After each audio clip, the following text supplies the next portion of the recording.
Okay guys, so after 27 retakes of this video, I wanted to do a quick review on the modifications I did to this 5-ton electric log splitter. So I purchased this solely for cutting kindling.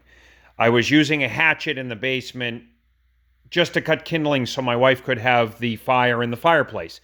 I don't heat with wood, so I don't need to cut 5 cord of wood every winter with this thing. So I was just looking for something that was easier than swinging a hatchet and trying to make sure I get my fingers out of the way in time, which I got lucky last year, but I'm all done playing roulette with my fingers. So anyway, you all know how this operates if you're watching the video.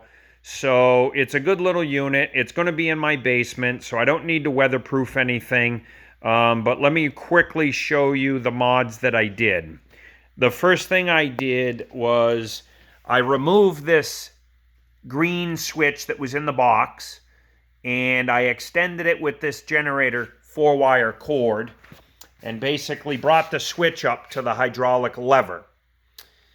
I used a little angle metal, drilled a hole, mounted it, and so basically it's a one-handed operation now where the initial pull on the lever will actuate the switch, get the motor running, and then you pull a little further and then you've got your plunger for the hydraulic part of it.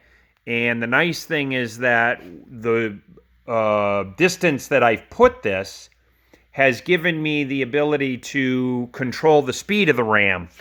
And based on how far down I pull that lever, that'll be the speed. So the first step, you'll hear the motor kick on. Then the second step, I'll get the ram going at a slow speed. Then the third step, I'll do make it go faster. So there's your motor. No ram movement. Little further will get the ram going slow.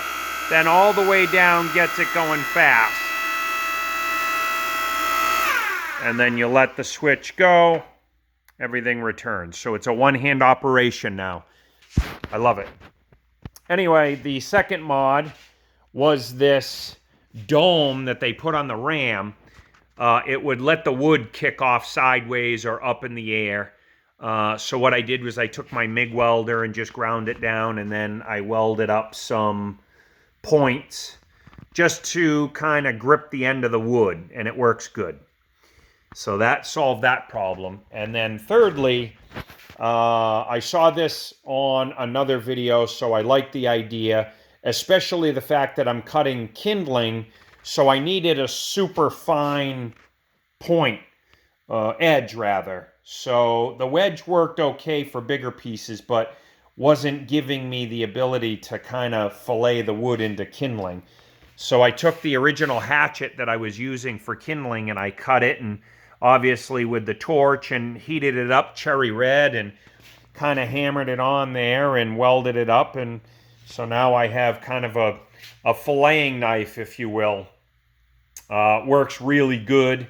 This unit overall works good, but I just needed to modify it to my liking.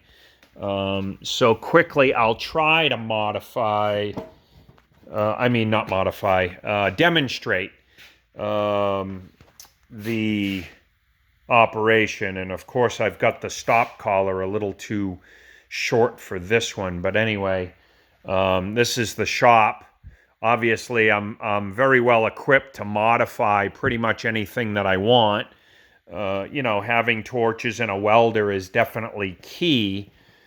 So with that being said, these modifications really didn't take, I don't know, I think it took me all of about 3 hours to do everything. So let me just get this set. And then hopefully you'll be able to see that this is truly a one-handed operation now. So I don't know if it's going to get it. I'm going to try it, but let's see what happens.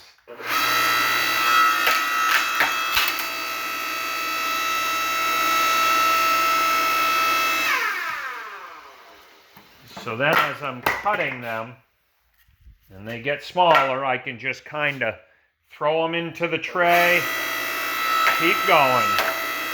Once they pop, you can split them literally and just keep laying them in. Makes nice kindling.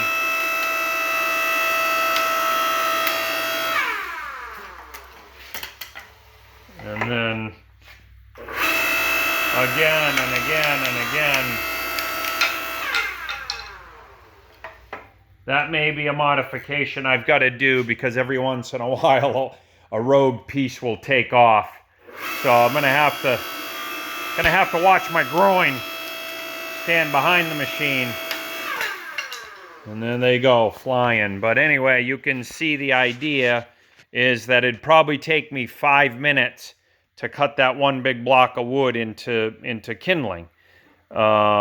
Everything about the machine is exactly what I need. So this winter I'll be cutting kindling without, or I should say, minimizing the chances of losing a finger.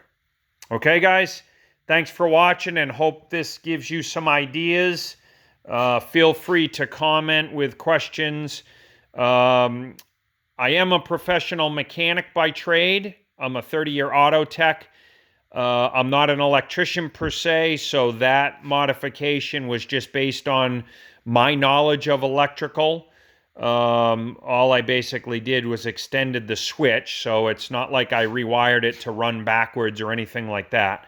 But again, I'm not a licensed electrician, but I am a licensed professional technician, and this is my machine, so this is how I did it.